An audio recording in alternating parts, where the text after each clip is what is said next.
여러분, 우리는 살아가면서 때때로 먼저 말을 꺼냈다가 후회하는 순간을 경험합니다. 때로는 선의로 이야기했지만 결국 나에게 불리한 결과를 가져오기도 합니다. 인간관계에서 특히 조심해야 할 것이 있는데 그것은 바로 어떠한 상황에서도 함부로 먼저 말하면 안 되는 것입니다. 우리가 아무리 좋은 의도로 이야기하더라도 상대방에게는 다르게 전달될 수 있으며 오해와 불편한 관계를 초래할 수도 있습니다. 오늘은 어떤 상황에서도 먼저 말하지 말아야 할 행동과 말 네 가지를 여러분과 함께 살펴보겠습니다. 이는 인간관계를 원만하게 유지하고 불필요한 오해를 피하는데 큰 도움이 될 것입니다. 첫 번째, 남에 대한 나의 생각을 누구에게도 함부로 얘기하지 마라. 사람과의 관계에서 신뢰를 유지하는 가장 중요한 요소 중 하나는 말의 무게를 아는 것입니다. 우리는 살아가면서 수많은 대화를 나누지만 그 중에서도 타인에 대한 언급은 매우 신중해야 합니다. 특히 비판적인 내용이 포함된 이야기라면 더욱 조심해야 합니다. 말은 한 번 내뱉으면 걷어들일 수 없고 예상치 못한 방향으로 퍼져나가면서 원치 않는 결과를 초래할 수도 있기 때문입니다. 때로는 감정이 북받쳐 누군가에 대한 불만을 털어놓고 싶을 때가 있습니다. 그러나 감정을 해소하고자 내뱉은 말이 결국 나에게 부메랑이 되어 돌아올 수 있습니다. 내가 신뢰하는 한 사람에게만 이야기했다고 해도 입에서 입으로 전해지면서 원래의 의미와 다르게 변형될 가능성이 큽니다. 더욱이 전해지는 과정에서 부정적인 내용은 더 강조되고 자극적인 부분만 부각되어 전달되기 쉽습니다. 결국 제 의도와 상관없이 남을 험담하는 사람으로 인식될 위험이 큽니다. 특히 사회생활에서는 더욱 조심해야 합니다. 가벼운 농담이나 하소연이었을지라도 타인의 평판을 깎아내리는 내용이라면 그것이 저에게도 불리한 영향을 미칠 수 있습니다. 사람들은 남에 대한 험담을 듣게 되면 그 말을 한 사람 또한 다른 이들에게 똑같이 이야기할 것이라고 생각하게 됩니다. 결국 험담을 하는 사람은 신뢰를 잃게 되고 장기적으로 인간관계가 나빠질 가능성이 높아집니다. 또한 부정적인 이야기를 쉽게 내뱉는 습관은 본인의 사고방식에도 영향을 미칩니다. 타인의 단점을 자주 언급하는 사람은 점점 더 부정적인 시각을 가지게 되고 자연스럽게 주변 사람들 또한 그 사람을 피하게 됩니다. 결국 인간관계가 단절되고 혼자 남게 되는 상황에 처할 수도 있습니다. 그렇다면 어떻게 해야 할까요? 가장 좋은 방법은 남에 대한 이야기를 되도록 하지 않는 것입니다. 만약 해야 한다면 그 내용이 긍정적인 것인지 상대방에게 도움이 될 만한 이야기인지 한 번 더 생각해 보는 것이 중요합니다. 비난이나 불평이 아니라 칭찬이나 격려라면 말해도 좋습니다. 하지만 부정적인 내용이라면 마음속에서 한 번 더 걸러내고 굳이 입 밖으로 내지 않는 것이 현명한 선택입니다. 또한 감정을 조절하는 연습을 할 필요가 있습니다. 순간적으로 화가 나거나 서운한 감정이 들더라도 그것을 곧바로 누군가에게 털어놓기보다는 조금 시간을 두고 차분히 생각해보는 것이 좋습니다. 때로는 시간이 지나면서 감정이 누그러지고 굳이 말을 할 필요가 없다고 느껴질 수도 있습니다. 불필요한 말 한마디로 인해 관계가 틀어지는 일을 막기 위해서라도 말을 하기 전에 한 번 더 생각하는 습관을 들이는 것이 중요합니다. 결론적으로 다른 사람에 대한 이야기를 할 때는 항상 신중해야 합니다. 내 입에서 나온 말이 어떻게 전달될지, 어떤 영향을 미칠지를 충분히 고려해야 합니다. 신뢰는 한순간의 말실수로도 깨질 수 있으며 한 번 깨어진 신뢰를 회복하는 것은 매우 어렵습니다. 따라서 불필요한 오해와 갈등을 피하기 위해서는 부정적인 이야기는 삼가고 가능한 한 긍정적인 말을 전하는 것이 좋은 인간관계를 유지하는 데 도움이 될 것입니다. 두 번째, 상대가 직접 요청하지 않았다면 함부로 조언은 하지 마라. 타인을 돕고 싶은 마음이 크더라도 요청받지 않은 조언을 함부로 해서는 안 됩니다. 상대방에게 좋은 영향을 주고 싶은 선의의 마음에서 비롯된 것이라 해도 원하지 않는 충고는 때때로 오히려 부담이 되거나 불쾌감을 유발할 수 있습니다. 상대가 직접 조언을 요청하지 않았다면 그 이유가 있을 가능성이 높습니다. 사람마다 처한 상황과 가치관이 다르기 때문에 본인이 옳다고 믿는 의견이 상대방에게도 반드시 유용한 것은 아닙니다. 우리는 종종 자신이 더 많은 경험을 했다고 생각할 때, 혹은 상대방이 실수를 저지를 것 같다고 느낄 때, 본능적으로 충고를 하고 싶어집니다. 하지만 이러한 태도는 상대방이 미처 준비되지 않은 상태에서 듣게 될 경우, 오히려 거부감만 키울 수 있습니다. 사람은 각자 다른 방식으로 살아가고 있으며, 자기 나름의 방식으로 문제를 해결하고 있다는 사실을 인정해야 합니다. 또한 원하지 않는 조언은 종종 상대방에게 나는 너보다 더 잘 알고 있다라는 메시지를 전달하는 효과를 내기도 합니다. 이는 듣는 사람 입장에서 무례하게 느껴질 수 있으며, 심한 경우 상대방을 무시하는 듯한 인상을 줄 수도 있습니다. 아무리 선한 의도로 한 말이라도 상대방이 받아들이기 힘들다면 결국 조언은 관계에 악영향을 미칠 뿐입니다. 특히 가까운 가족이나 친구, 연인 관계에서도 조언은 신중해야 합니다. 친밀한 사이일수록 조언을 쉽게 던질 수 있다고 착각하기 쉽지만, 오히려 그럴수록 더욱 조심해야 합니다. 상대방이 문제에 대해 고민하고 있을 때 가장 필요한 것은 해결책을 주려는 것이 아니라 공감하고 경청하는 태도입니다. 충고보다는 상대의 이야기를 충분히 들어주고 감정을 이해해주는 것이 훨씬 더 도움이 될 수 있습니다. 그렇다면 언제 조언을 해야 할까요? 가장 좋은 방법은 상대방이 직접 조언을 요청할 때까지 기다리는 것입니다.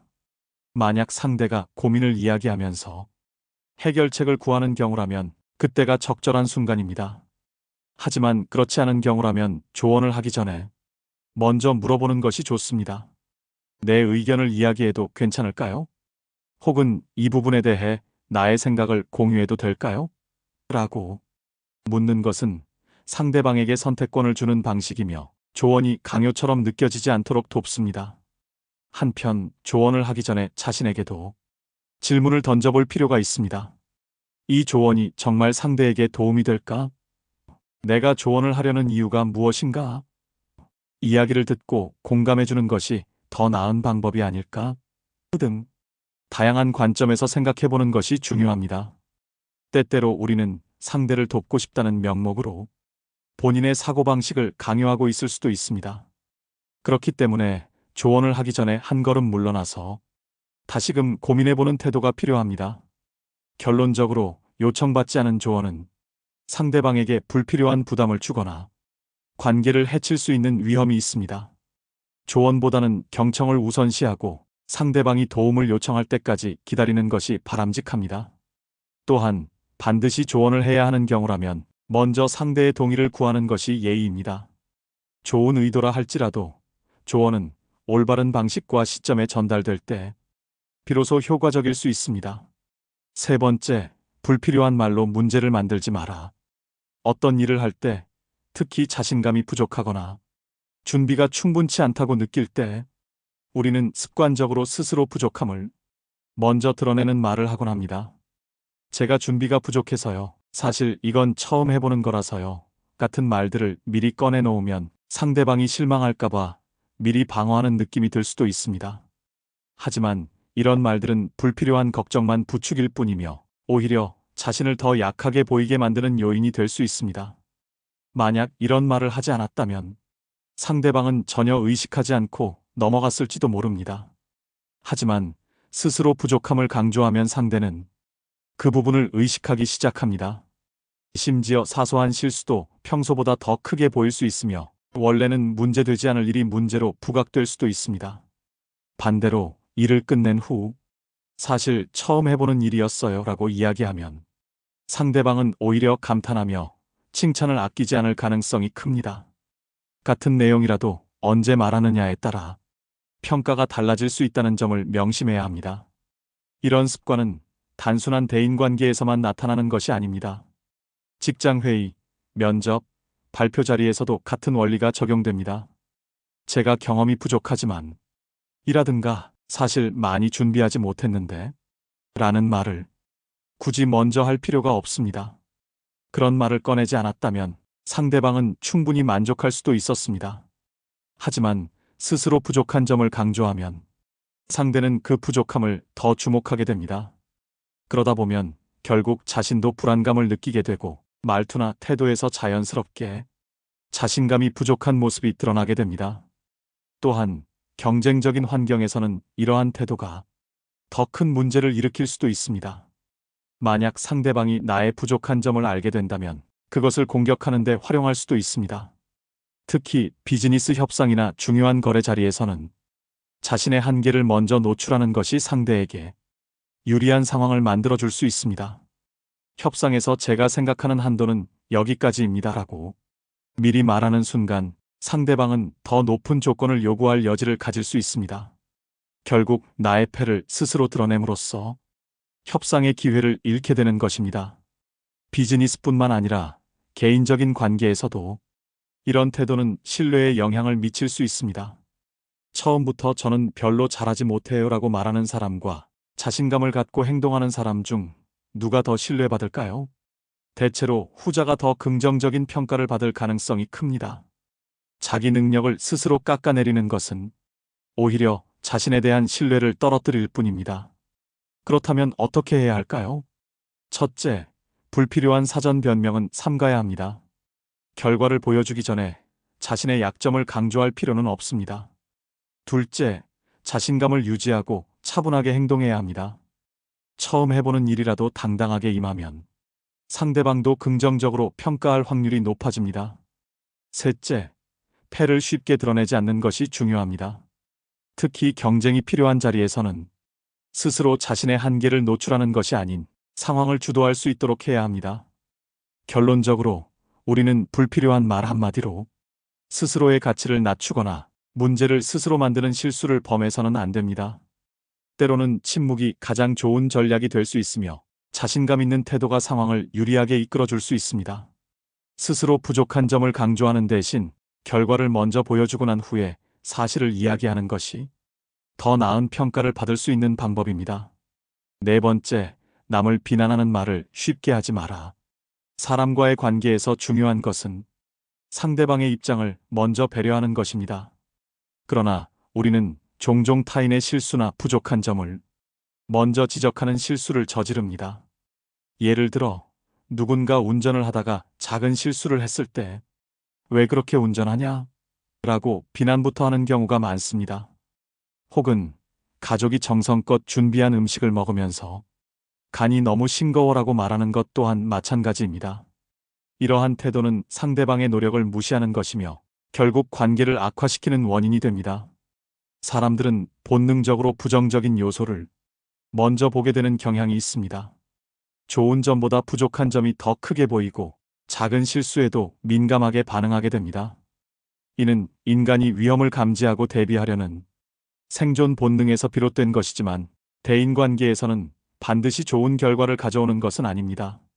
오히려 상대의 입장에서 보면 자신의 노력이 무시당하고 부정적인 평가만 듣게 되면서 서운함을 느낄 수 있습니다. 예를 들어 자녀가 열심히 집을 청소했을 때 "여기는 왜 안 닦았어?" 라고 말하는 것보다 "깨끗하게 청소했구나, 고생했어" 라고 먼저 칭찬해 주는 것이 훨씬 더 좋은 대화 방식입니다. 배우자가 정성을 들여 음식을 준비했을 때도 "맛이 별로야" 라고 평가하기보다는 "정성껏 준비해줘서 고마워라고 말하는 것이 관계를 더 돈독하게 만드는 방법입니다.